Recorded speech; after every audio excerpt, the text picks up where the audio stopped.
Bonjour tout le monde, j'espère que vous allez bien. À mon avis, aujourd'hui, vendredi 19 septembre, c'est le dernier jour où le soleil vraiment tape fort dans mon atelier. Et à la limite, je serais bien en bikini, ce que je ne peux pas faire évidemment. Donc, je vous montre ce qui va suivre dans cette vidéo-ci. Nous allons faire ensemble le gilet de berger, celui-ci, que je vais mettre en vente en kit dans, je vais dire, quelques jours maximum, parce qu'il faut que je calcule le prix. Mais vous nous avez déjà dévalisé dans le kit femme de gilet de berger. Donc les kits, c'est quoi? C'est toutes les pièces prédécoupées à la taille que vous souhaitez dans une belle petite boîte et vous n'avez plus qu'à suivre donc le tuto. Donc regardez ce gilet de berger comme il est magnifique. Je pense que je vais même le mettre disponible en enfant ou en dame et pourquoi pas faire un matchy-matchy. Mais le premier pour lequel évidemment je fais la vidéo, c'est parce que vous nous avez raflé tous les kits de disponibles donc dans le kit gilet de berger femme bouclette. Donc celui-ci, je rappelle, c'est un 38, moi il me faudrait un 42, donc je ne sais pas respirer dedans, je ne sais pas l'attacher déjà, donc c'est beaucoup trop juste pour moi, donc il me faudrait un taille 42, mais voilà, c'était donc la doublure comme ceci, et l'extérieur bouclette beige avec les petites paillettes. Et le prochain kit donc à venir pour petite fille et pour maman éventuellement, c'est le Teddy avec ce coton. C'est un coton gratté, donc on peut faire des pyjamas aussi avec celui-là, donc en léopard fuchsia. Et il y en a un également qui est prévu pour petit garçon, mais ça je ferai une autre vidéo. Donc suivez bien ce tuto si vous avez déjà acheté mon kit gilet de berger ou si vous comptez en acheter un. À bientôt et je vous invite donc à bien m'écouter sur la suite de cette vidéo. Nous voici donc pour le tutoriel du kit gilet de berger que je viens de vous expliquer à quoi il ressemblait, ce que ça contenait, etc. Ce n'est pas pour ça que je ne vais pas juste ici vous refaire un mini aperçu de ce que le kit contient. Donc il contient 2 poches en teddy dans le nouveau kit que nous allons sortir. Autrement, vous avez un tissu extérieur, un tissu intérieur. C'est suivant le kit que vous avez acheté et que vous allez acheter. Donc, on va dire 2 poches en tissu extérieur, 2 poches en tissu intérieur. Donc, la doublure. J'enlève les patrons puisqu'ici, c'est moi qui viens de les découper en taille. Je pense que j'ai fait 116. Donc, vous allez voir 116 ce que ça donne. Vous avez 2 devant avec donc le tissu doublure, 2 devant avec le tissu extérieur, et puis alors vous avez un dos puisqu'il est coupé au milieu du pli, voilà, un dos doublure et un dos extérieur. Donc, première opération que je vais vous montrer, on va assembler le dos, oui, avec les 2 devants par les épaules, ici simplement, aussi bien sur le tissu extérieur que sur la doublure. Je vais faire une pause, mais vous ne la verrez pas, et puis je reprends dans l'autre sens la vidéo pour que vous voyez bien ce qu'on va faire ici. À tout de suite. Donc voilà avec quoi on se retrouve. J'ai mis donc endroit sur endroit. Je vais assembler ici à 1 cm, ici à 1 cm, ainsi que le tissu extérieur à 1 cm les épaules et à 1 cm les épaules. On se retrouve. Nous revoici donc. Donc voilà, les épaules sont cousues, endroit sur endroit, et je les ai repassées en couture ouverte, aussi bien l'une que l'autre. Alors, j'ai commencé par cette étape-ci, vous allez vite comprendre pourquoi. Je mets de côté les 2 corps, et je prends donc mes petites poches que je vais venir mettre endroit sur endroit, le tissu extérieur et la doublure. Donc, placer endroit sur endroit, mettre des petites pinces tout autour et laisser l'ouverture ici sur le côté droit d'environ 5 cm. Nous voici donc nous allons piquer ici, tourner ici, hop, retourner ici, faire bien un point d'arrêt au début et à la fin de notre piqûre, dégarnir les angles, mais je vous montrerai déjà quand c'est piqué, puis on va dégarnir les angles, retourner et on se retrouve pour l'étape suivante. Nous voici donc avec les poches cousues, voyez, et j'ai déjà dégarni les angles ici, c'est-à-dire cranté en coin pour que ça ne fasse pas des épaisseurs supplémentaires dans les coins quand vous allez les retourner. Donc vous allez maintenant les retourner par l'espace ici qui n'a pas été cousu sur le haut de la poche. Voilà, je les ai donc retournés. Je vous en ai mis une dans un sens, une dans l'autre pour que vous voyez ce que ça donne. Ici, j'ai mis des pinces. Vous pouvez mettre évidemment des épingles sur la surpiqûre que je vais faire. Donc, pour fermer cette poche, comme elle ne sera pas cousue au-dessus puisque c'est là qu'on va pousser sa main, vous allez faire une surpiqûre cheveux, c'est-à-dire une surpiqûre tout près du bord. Pour que ce soit plus joli, si vous ne voulez pas avoir qu'une surpiqûre le long du bord, vous pouvez faire une deuxième à un demi ou 1 cm plus bas pour que ce soit joli. Et on se retrouve. Me revoici donc avec les poches surpiquées sur le dessus. Ici, je n'ai fait qu'une piqûre. Je vais vous expliquer pourquoi.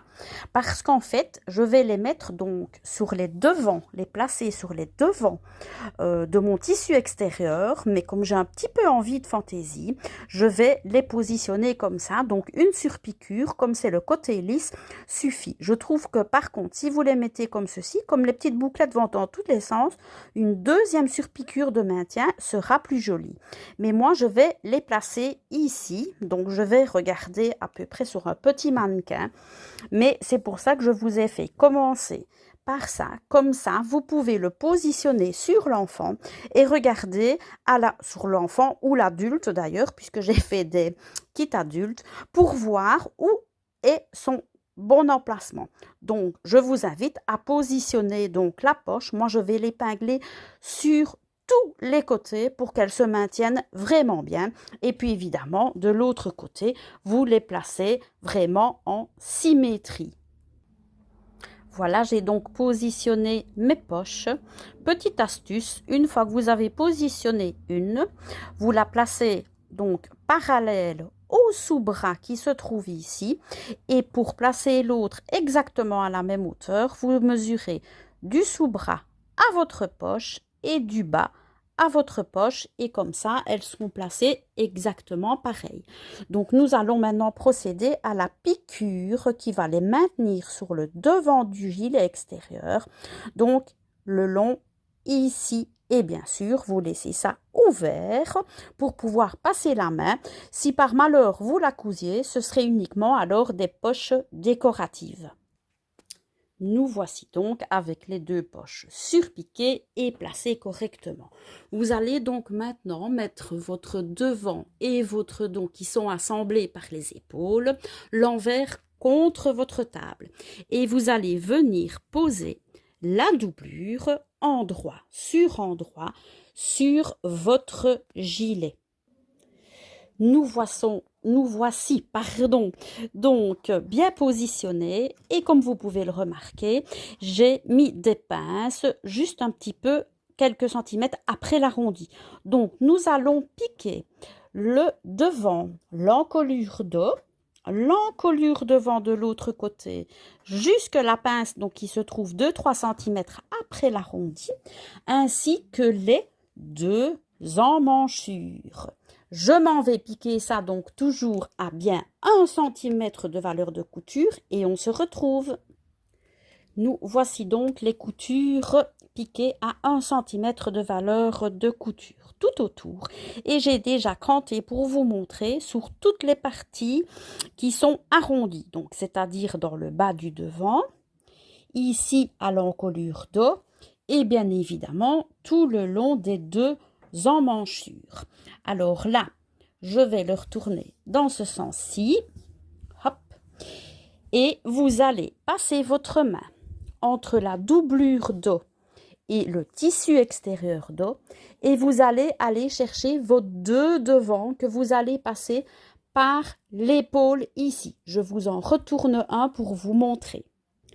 Voilà, donc vous vous retrouvez avec ceci, une fois donc que vous avez passé votre main par le dos, vraiment entre le tissu extérieur et la doublure, et vous allez chercher le devant qui se retourne assez facilement, puisque même en taille enfant, petite taille ici, je dois avoir mis à peu près 10 secondes.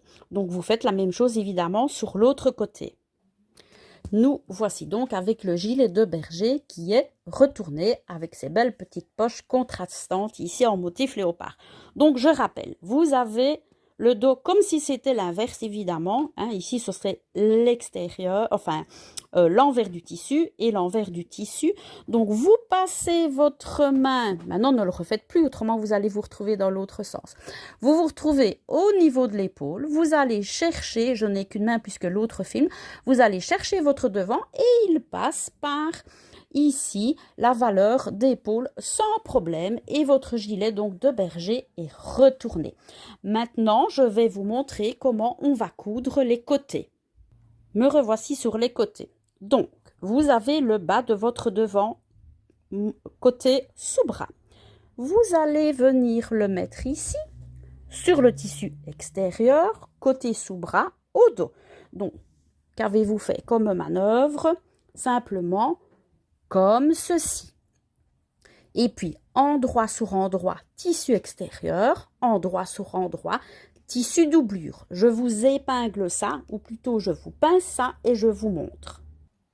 Nous voici donc avec le sous-bras, endroit sur endroit, et puis qui continue évidemment dans la doublure. Ce premier côté ici, de sous-bras, vous allez le coudre tout le long à 1 cm de valeur de couture comme d'habitude évidemment. Quand vous allez faire par contre l'autre sous-bras, on ramène le sous-bras dos sur le sous-bras devant, tout le tissu extérieur vous allez le coudre. Vous allez coudre également votre doublure sans oublier à peu près une dizaine de centimètres dans la doublure qu'il ne faut pas coudre. Donc on se retrouve tout de suite après ces deux coutures. Donc vous n'oubliez absolument pas dans un des deux sous-bras une ouverture de 10 cm du côté de la doublure.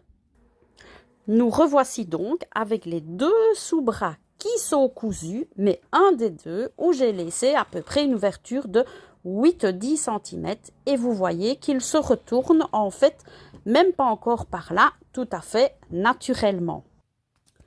Donc on se retrouve avec déjà un gilet de berger qui commence à franchement ressembler à un gilet de berger. Nous n'avons plus qu'à fermer par le bas en couture par l'intérieur parce que nous viendrons le retourner uniquement par ici. Alors pour faire cette couture-ci, rien de plus simple, je vais simplement passer de l'autre côté pour me retrouver endroit sur endroit et mettre donc des pinces sur mon ourlet du bas. Je vous montre ça. Donc le résultat, donc là vous aviez votre arrondi du devant qui va revenir évidemment sur le dos. Vous aviez arrêté votre piqûre ici, donc maintenant on va simplement la prolonger jusqu'au deuxième arrondi. Vous obtiendrez un boudin comme ceci. C'est tout à fait normal, donc là on ne voit plus du tout où est le gilet de berger, mais heureusement nous avons laissé un trou dans notre doublure de sous-bras. Donc une fois cousu ici, je vous montre comment on retourne ça en 10 secondes. Me revoici donc avec mon petit boudin de gilet de berger et donc mon sous-bras et son ouverture. Donc avec une main évidemment c'est pas super facile. Je me demande si je ne vais pas, pour vous montrer à quelle vitesse ça se retourne vraiment hyper facilement, vous retournez l'écran de nouveau. Voilà, vous me revoyez de nouveau. Donc j'ai mon gilet de berger et je le retourne par le petit trou. Donc n'ayez pas peur de laisser 2-3 cm en plus. Si vous voyez que vous avez une taille adulte, au lieu de 10 cm, vous pouvez laisser évidemment 15 ou 17 cm d'ouvert sans problème. Donc voilà notre petit gilet de berger retourné. Alors moi ici, comme c'est du Teddy, je ne vais absolument pas faire de surpiqûre. Il va se mettre naturellement, vous voyez.